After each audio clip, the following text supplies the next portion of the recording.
Good evening, everyone. This is my hero, the best young football analyst. So, if you're new to this page, please do subscribe and hit the like button. Guys, today's game will be Bafana South Africa versus Mali. Just as you guys can see, your boy has got a new fresh cut. Just so you guys to get a good look. I've got a new fresh cut. I took a cut yesterday before posting the game. After I posted the game that I had posted yesterday, I don't even remember. So as I've said, Bafana versus Mali. If some of you are seeing, this is my school. It's been 1 hour since I've arrived at home. So yeah, I arrived at 5 p.m. Now it's 6 p.m. 6 p.m. Bafana versus Mali.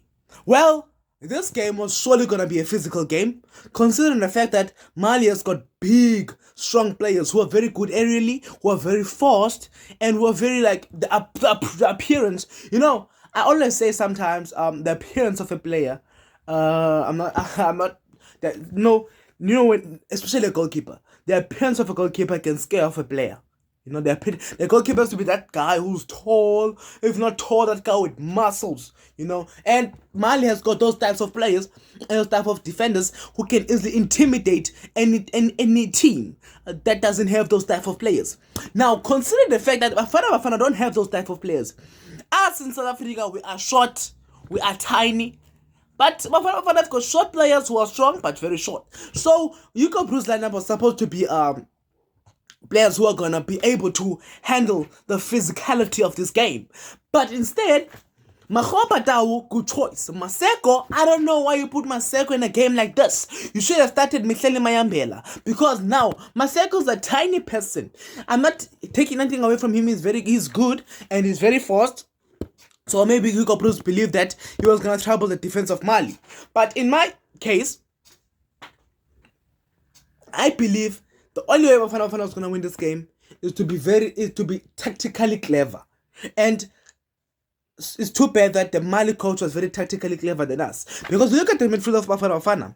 Stole, Mukwena, Zwane. That's the midfield of Bafana. Now I'm sure she did very well first half. He did very well. He was carrying that whole midfield. Now the problem with Stole, I believe Stole should have kept it simple, collect the ball and pass. Not try to collect the ball and move the way he usually plays in Portugal or with other clubs. This is a different team. In the midfield they've got Bissouma, they've got Dieng, they've got I can't say well.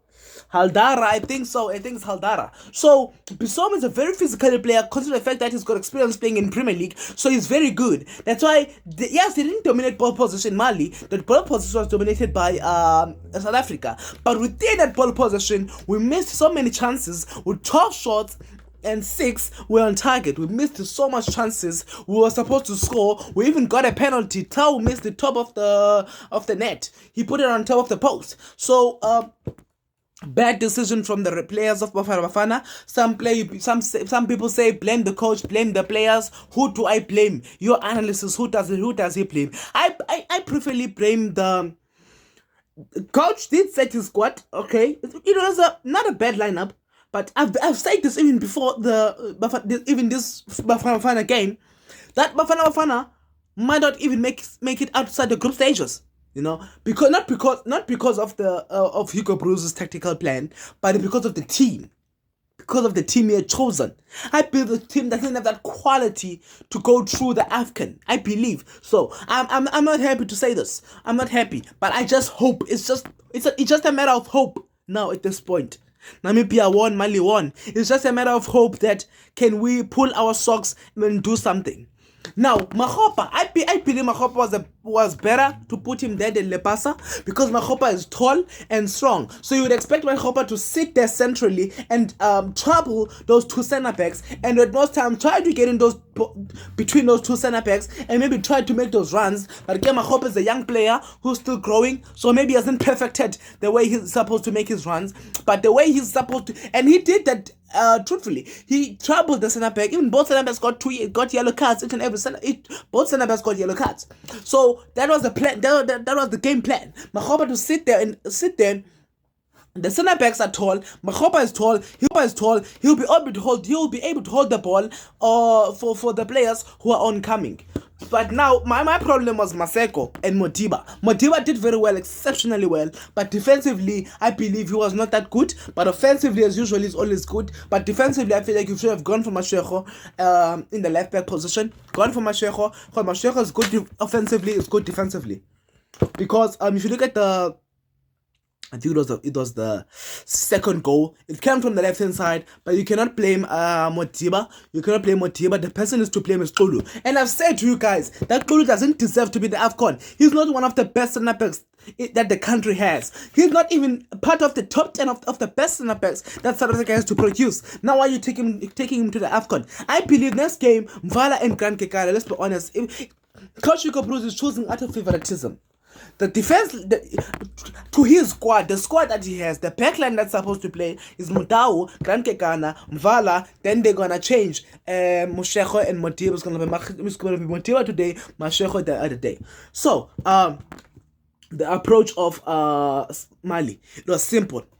Play a physical game. We know Bafana are not physically strong. Play a physical game, go at them. We're not going to sit back. We're going to go 50-50. And they went to Bafana went to them. It was a 50-50 battle. But not just Bafana maintained the most ball possession with 55%. It's just a 5% difference. So for them, they had Bisom and Dieng who was exceptionally well. So they wanted to use their pace to their advantage. They're very fast, as you guys know. Their pace to their advantage. Their aerial strength to their advantage. So they were more advantageous coming to this game. Whereas Bafana's approach, Mudau wasn't planned to overlap too much. Modiba was the one who was given the freedom to overlap too much. And so Mudau, his job was to track any left winger coming. Consider the fact that Mali has got fast players, so you need fullbacks who track fast. And since Mudau is that type of player who can defend any left winger that Africa has to produce, so didn't want him to overlap too much. He wanted at least to block that right hand side, and so that he knows that he only has to deal with the left hand side, which was Modiba playing there. As for Kulu, poor performance. As for Williams, and Vala. Now the midfield of Bafana Tole, Mukwena Zwane. He kept it simple. It's a good midfield. They've been playing together for the past 3 or 4 games, so they're supposed to understand each other by now. But Mukwena, I'll give him a 4 out of 10. He tried. But as for Zwane, he did very well, exceptionally well. I believe if Zwane had continued with his performance going to the second half, he could have done better. But the squad could have done better, because Mshishi is when they say Teko Matisa was the navigator, Mshishi is the controller. Mshishi is the controller of the game.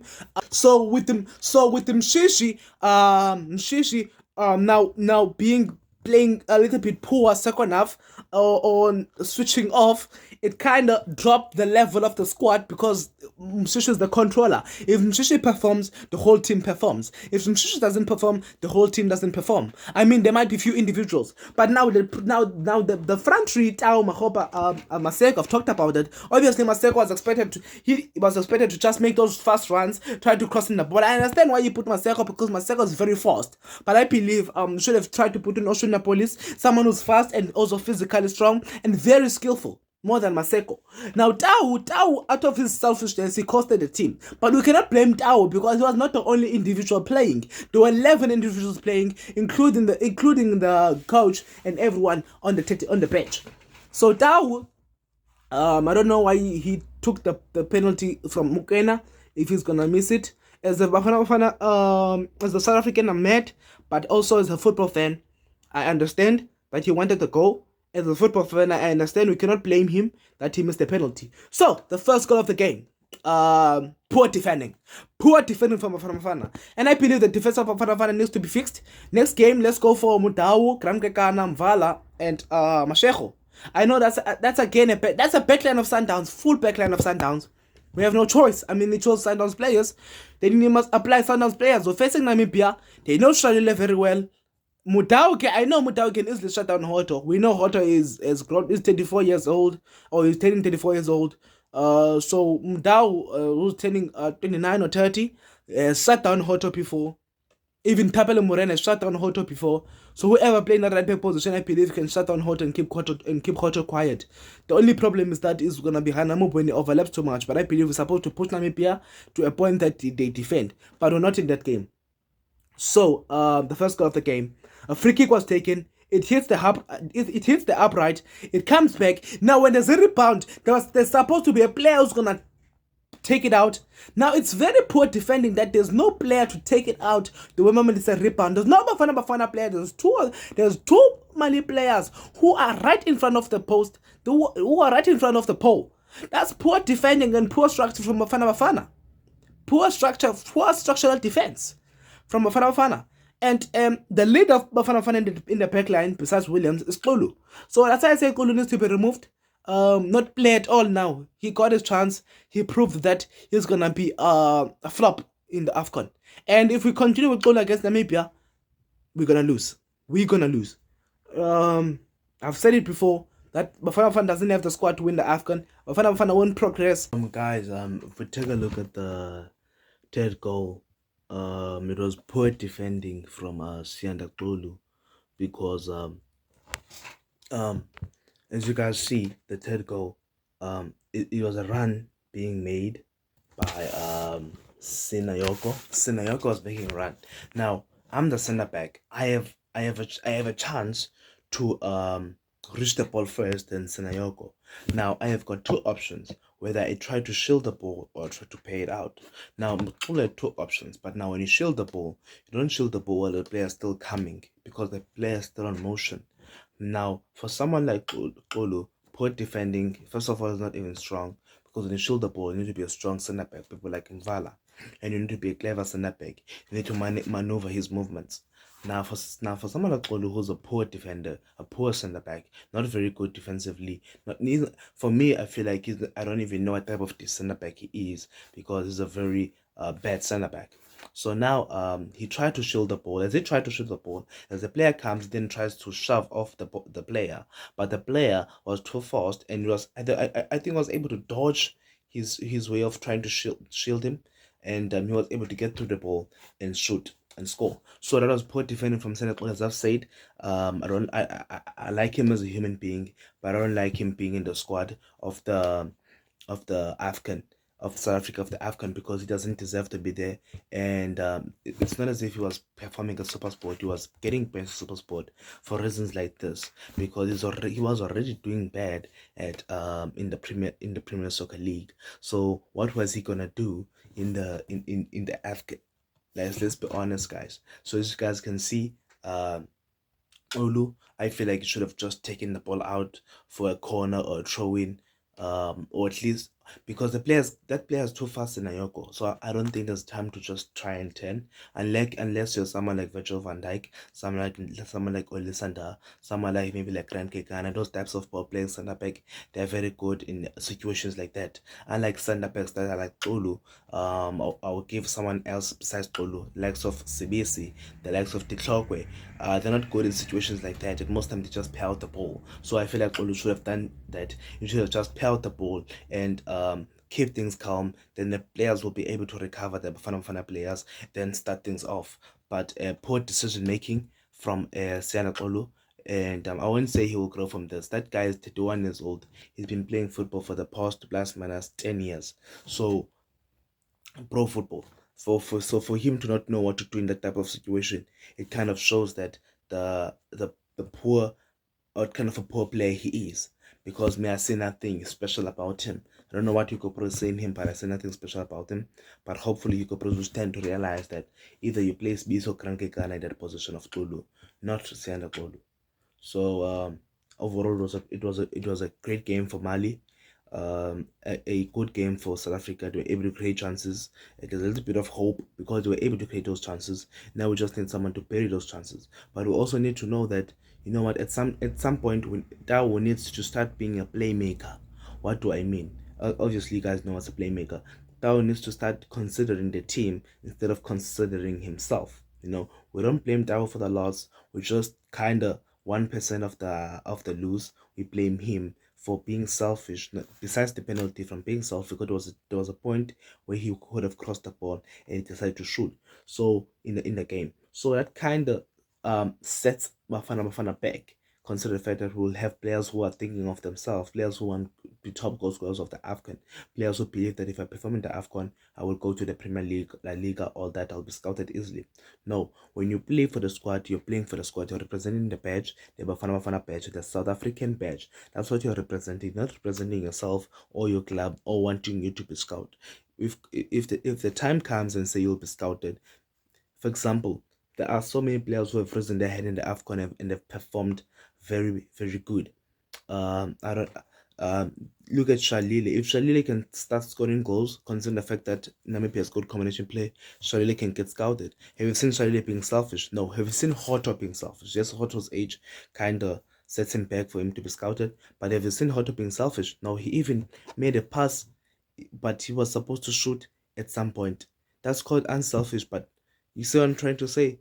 So at some point as a player, you need to learn to be unselfish, especially as a winger, because as a winger, when you're a winger, when the moment you say you want to be a winger in life, which means you want to provide. So I was kind of surprised that he's not providing. Instead, he wants to take those opportunities, in which there's no problem with that, but take the opportunities at a good chance.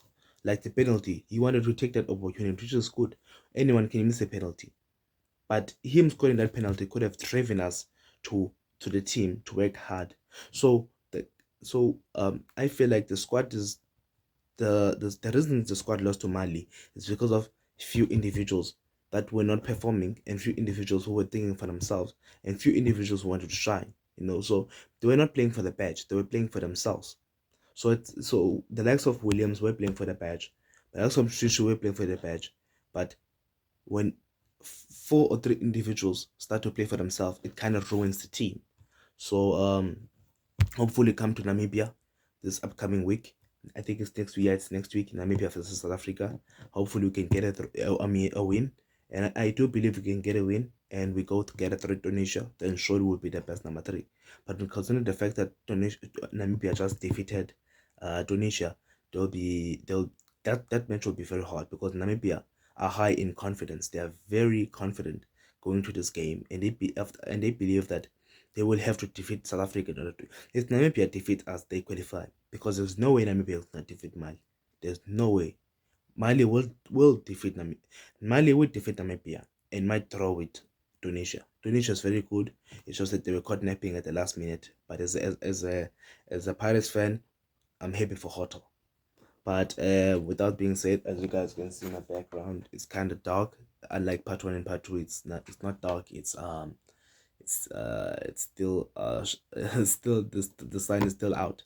Well, I've part three for my TikTokers, TikTok. Well, this part three, I'm doing it while up to this. The time now is like 4 a.m.